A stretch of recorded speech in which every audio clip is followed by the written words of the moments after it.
Jangan lupa subscribe YouTube channel Metro TV News dan jangan lupa nyalakan notifikasinya.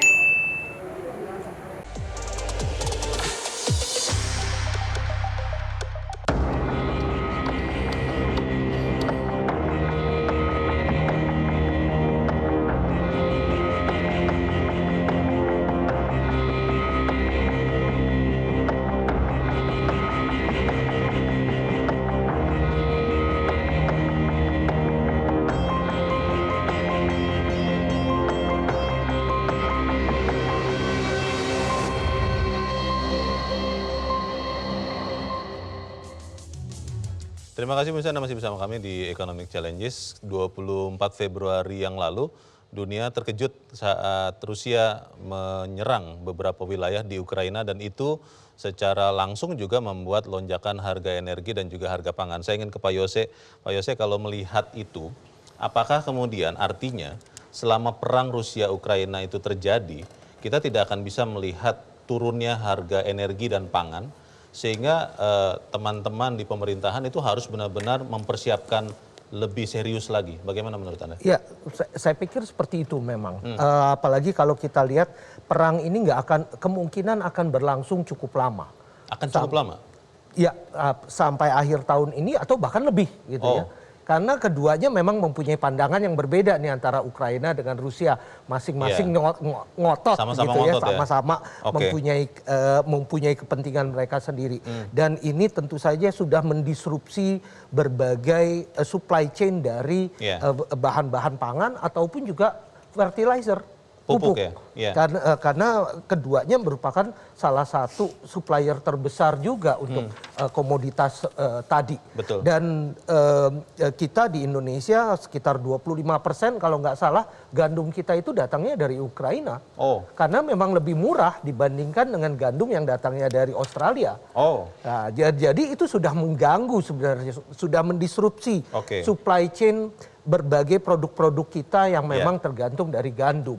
Dan ini salah satunya yang mungkin bisa Pak Presiden tawarkan, kalaupun nggak bisa mendamaikan dengan pergi ke Ukraina dan Rusia ini supaya bisa produk-produk yang memang masih ada di Ukraina, yang nggak bisa keluar dari situ, itu bisa dikeluarkan, termasuk gandum-gandumnya. Dan ini sangat penting sekali karena cukup signifikan juga jumlahnya.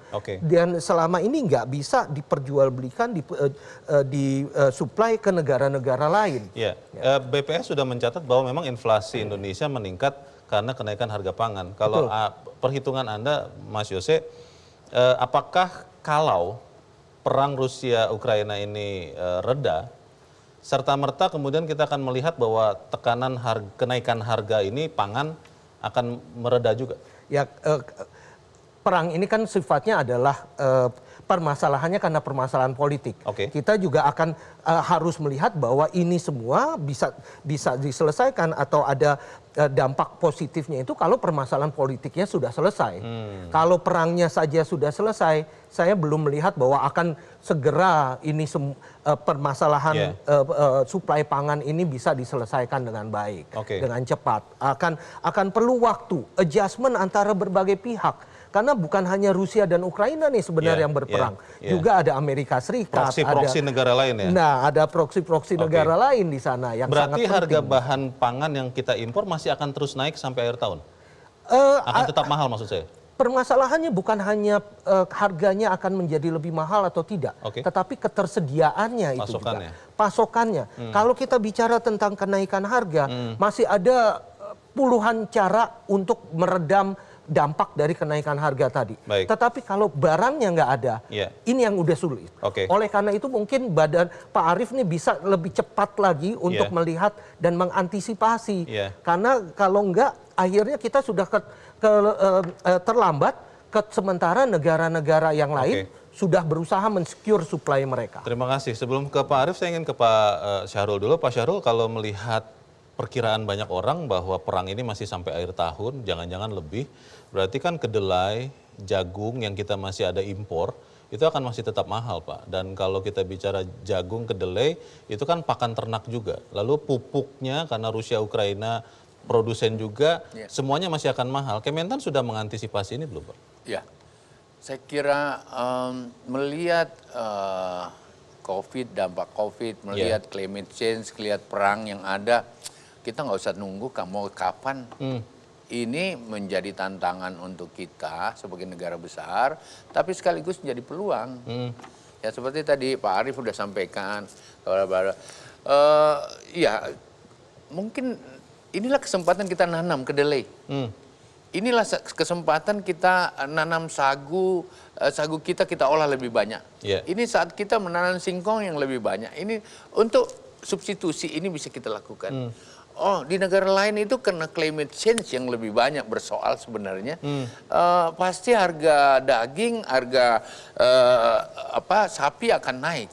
Karena mereka gagal sekian persen produktivitasnya kan turun sekitar 30%. Kekeringan membuat pakannya jadi berkurang. Ada yang juga. kering, ada yang snow-nya berlebihan, mati juga rumput yang ada di sana. Oleh karena itu kita nggak usah tunggu. Substitusinya apa? Kambing kita, unggas kita kita perkuat. Ada negara kemudian menutup, dia tidak ekspor misalnya ke Singapura, nggak ada chicken lagi. Kita penuhi aja itu. Bisa, dan Pak. Sekarang strategi itu yang sementara kita bangun untuk menghadapi ini semua. Tentu saja tidak seperti membalik tangan. Betul. Dia membutuhkan proses yang tambah. Kita udah tahu bahwa semua produktivitas akan ditunjang oleh fertilizer yang cukup. Nah, sementara fertilizer naik sampai 3 kali lipat di luar. Ini juga nggak boleh kita diam.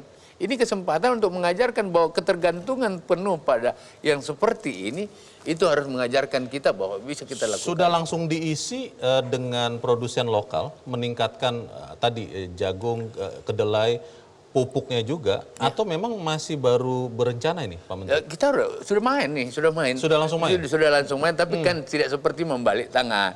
Jagung itu kita butuhkan lahan yang lebih luas, kita tidak lagi bagi-bagi masif-masif begitu, itu reguler. Yang masif-masif seperti itu bagi semua provinsi. Tetapi konsentrasi pada area-area tertentu harus dilakukan. Climate change harus kita atasi dengan greenhouse besar-besaran. Teknologi pertanian. Sementara ini udah jalan ini, kami udah jalan.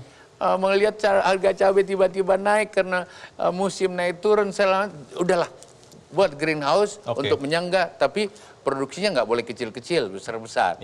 Ada resiko gagal? Ada. Tetapi kalau kita mau lihat seperti itu, nah sama dengan pupuk. Pupuk kita harus dorong pupuk organik yang kita miliki.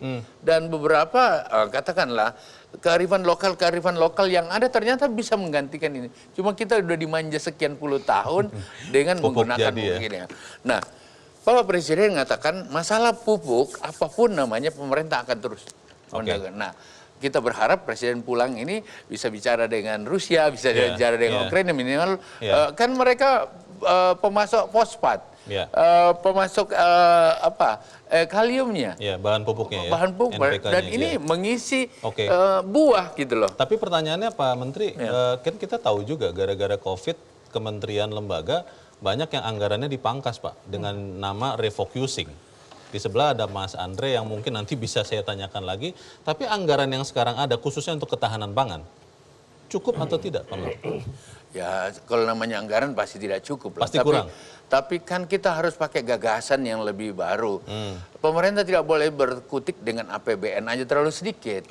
Ya, kalau mau dibandingkan berapa anggaran Kementan dibandingkan dengan misalnya ekspor yang naik 38%, nggak pernah ada. Orde baru aja hanya 15 kurang lebih ke bawah, sekarang 38%. Nilainya 642 triliun, hanya ekspor dalam 1 tahun. Oleh karena itu memang strategi Kementan penuhi produktivitas dalam negeri dan ketahanan pangan dalam negeri. Tetapi kemudian coba cegah inflasi yang ada, karena tentu masalah yang membuat inflasi antara lain katakanlah telur bla bla bla kita harus penuhi, cabai dan lain-lain harus dengan greenhouse. Tetapi kemudian ekspor kita angkat yang lain. Diversifikasi ekspor harus main. Kendala-kendala yang termasuk pupuk dan lain-lain, kita berharap kita bisa jembatani. Dan sebenarnya pembicaraan-pembicaraan dari luar, mudah-mudahan Bapak Presiden juga membawa hasil yang seperti itu, mereka juga cari jalan kan. Dia butuh fosfatnya, kita butuh fosfat, kita butuh kaliumnya, tetapi kemudian dia juga mendapatkan harga dari yang baik dari kita. Terima kasih Pak Menteri. Mas Andre, Anda melihat kesempatan itu memang sudah dipakai oleh kita?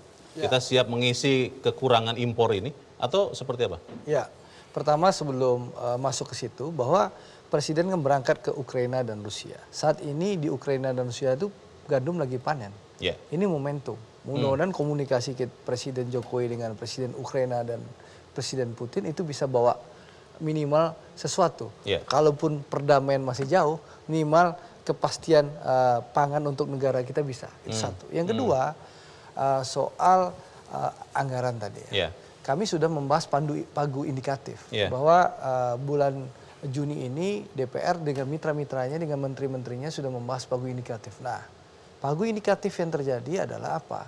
Hampir seluruh kementerian, ya, termasuk Pak Menteri, pagu indikatifnya menurun dibanding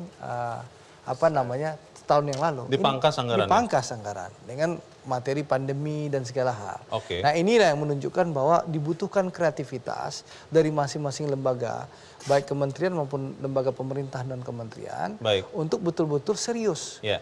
Dan saya punya keyakinan kalau memang Presiden sudah serius, lalu Pak Menterinya serius, Kepala Badannya serius, DPR-nya serius, kita bisa kerjasama, insya Allah ini bisa kita atasi bersama-sama. Apalagi semangatnya, ini saya bisa merasakan lah semangat di DPR, kita beda-beda partai politik, urusan ini kita pasti bersatu. Gitu. Meskipun pemilu sudah di depan mata, tapi urusan krisis pangan ini harus kita bersatu. Baik, karena kalau perut tidak aman juga bisa negara ini ya. Kita harus jeda dulu, pemirsa tetap bersama kami, Economic Challenges segera kembali.